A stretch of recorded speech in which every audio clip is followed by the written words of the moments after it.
Hi everybody, and welcome to this tutorial video on how to process data for HRV analysis using the MindWare software. Pretty much what we're going to do here is go through the steps in the SOP document for processing the HRV data one at a time. Hopefully this will be more or less in real time and we won't have any snafus, so you can get a sense of how long it takes just to do one sample. All right, so let's get started. And the first question you need to answer is what sample you're going to process. Well, to do that, what we need to do is check out which was the most recent sample processed by checking the master spreadsheet. So we'll go navigate to that at this file folder location and open it up. Oh yeah, I have two screens, so I'll do my best to bring things into this screen that's being recorded. Okay, so here's our spreadsheet for all of our HRV data so far. And it looks like the most recent one was visit 464. So it's a baseline, and these were the HRV stats were calculated for that. All right, so we'll go for one after 464.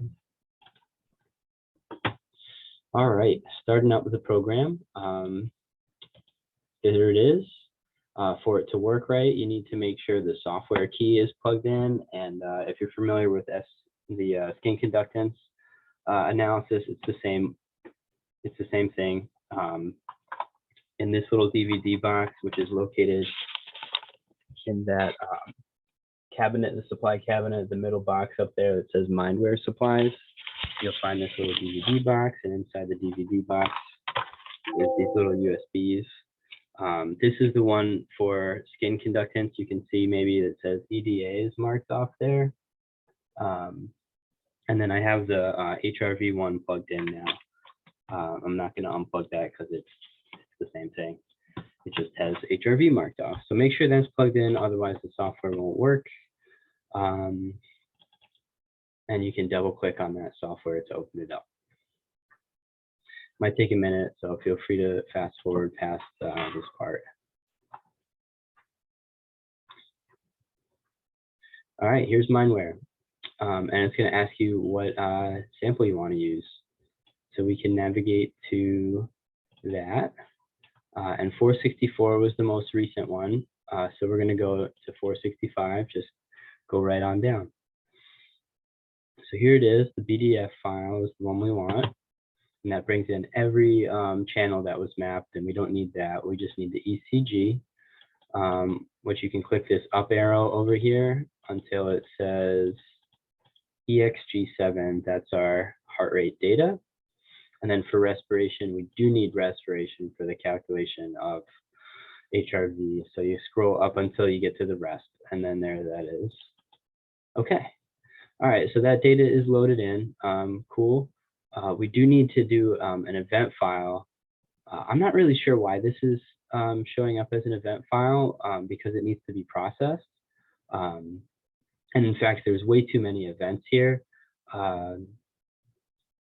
So let's get this out of here by clicking here and then clicking remove, removing all associated events.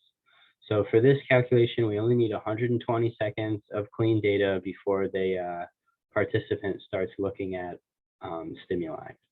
So the way we do that is by pruning the event file a little bit. All right. And again, all of this is written out in the SOP. So loading an event file. We need to do now. So these are located in the same folder as the PDF file. So that we are working on 466, I believe. Or is it 465? No, it's 46. Wait, I forget. What are we doing here? 465. Okay. 465. Thank you for bearing with me. All right, so here's our event file. It ends in .evt. arg465.evt. That's what we want. So right click and copy. ERP data, and we're going to paste it into HRV, event files and conversion, because we're converting an event file, and right click paste. There it is. The next thing to do is convert it into a text file, and that is as simple as renaming it .txt. Another thing that you want to do for this is make sure after the visit number, it says underscore T1 for baseline or underscore T2 for follow-up. It's going to give you that error message, but it's fine. For our purposes, everything will be great. So you double click. So to do the conversion of this into a processed event file, as you can see for these previous visits, you double click the conversion script, and that'll open up MATLAB. If you've never used MATLAB before, don't worry. This is pretty much all set up, all teed up, and ready to run. Fingers crossed that there won't be any errors thrown on this tutorial video, in which case either we'll talk through them or I'll start again. Okay, so the only thing you should need to do for this is click the green run arrow at the top here, and it'll ask you what file you want to use. So we're doing 465, and it'll ask you twice. Just go with it. Sorry. And now it's all set. It's converted. Over here, you'll see now here's 465, our original, and there's a new file, processed event file.txt. Good. We can exit out of MATLAB and go back to Mindware. All right, so we'll add in our event file by clicking this add button over here, and then click the up arrow, Mindware event file. That's the format that it needs to be. Okay. And we'll go to our new event files. And there it is. Good to go. Relative time, zeros, good. Alrighty. So that's better. These are the only events that we really need in here. It's good to make sure that the 888 number has a sooner time than the 222 number. So the 199 is the start of the rest. 888 is 120 seconds after that. So we have 120 seconds of data here for the HRV analysis. And then the 222 is the first image after the resting period starts. So making sure that the images don't come before the end of our analysis. That way we know that they're in like a baseline period where they're not doing any activities. Okay, so our event file's in. The next thing that we need to do is make sure all of our configuration settings are correct. So we'll scroll down back in Mindware, add the event file. We did that. Okay, so the first one is clicking multi-event. We'll do that. Good to go. And then go to this next tab, HRV calibration settings. There really shouldn't be anything to change, but it's good practice just to make sure all the settings are right. So the respiratory signal, we do want us to say rest. So I just clicked the up arrow. So now it says it's using the respiratory signal. All these boxes should look like the numbers over here. We have a VLF band. Oh, this is off here.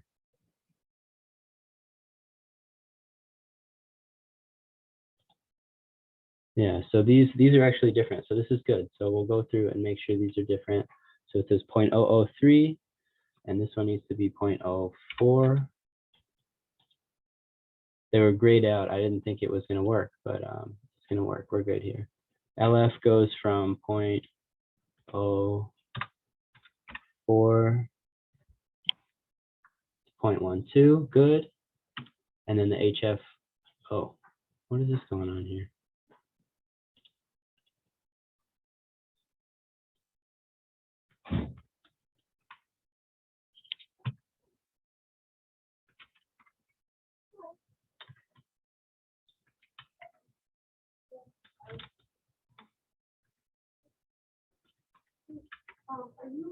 All right, that took a couple of tries, but just be patient and hopefully it goes through for you.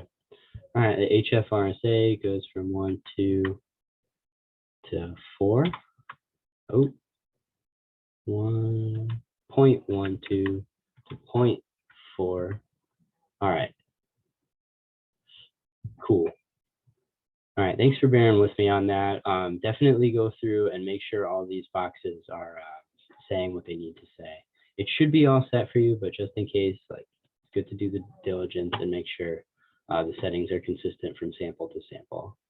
All right, so on the third tab, make sure the heart rate ranges between 240 and everything is clicked the way that it should be in these little screenshots.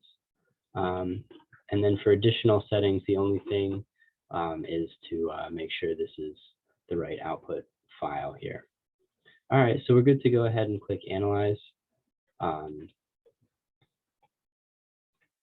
now our data is being analyzed. So here's our heartbeats, and then the interbeat interval and a couple other different ways to analyze this data. The window that we're looking for is not this first going from time 0 to time whatever, but the second in window that goes from the start of resting. As you can see here, it says start rest 199, all the way to the end of that 888, which is 120 seconds after the start of rest. All right. And then the next part is just to extract the data.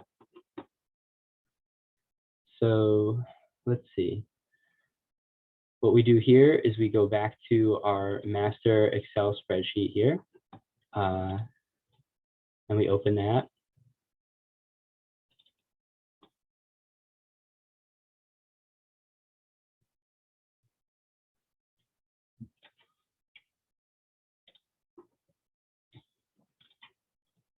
And we just type in the 5 pieces of information for each sample. So this is 465.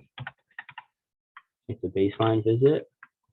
So RSA number, you can either type it in or copy, paste. Respiratory peak frequency right here. Copy and paste. And then RMSSD, you have to go over here and click time domain and you get some more parameters. So highlight, copy, and paste. All right, and those are all the data points we need for HRV analysis. Make sure you save this before quitting out of it. And we can exit out of Mindware. Okay. And that's it. Oh yeah, one last thing. If the segment is not usable, like if the events start happening before that end of the 120-second period, if that 222 number happens before the 888 number, then the segment is not usable, it's not long enough. And so just put in NA for each of the 3 values, along with the ID number and if it was follow-up or baseline. All right, that's all there is to it. If you have any questions, feel free to send me an email or a message on Basecamp. Hope this was helpful, and good luck.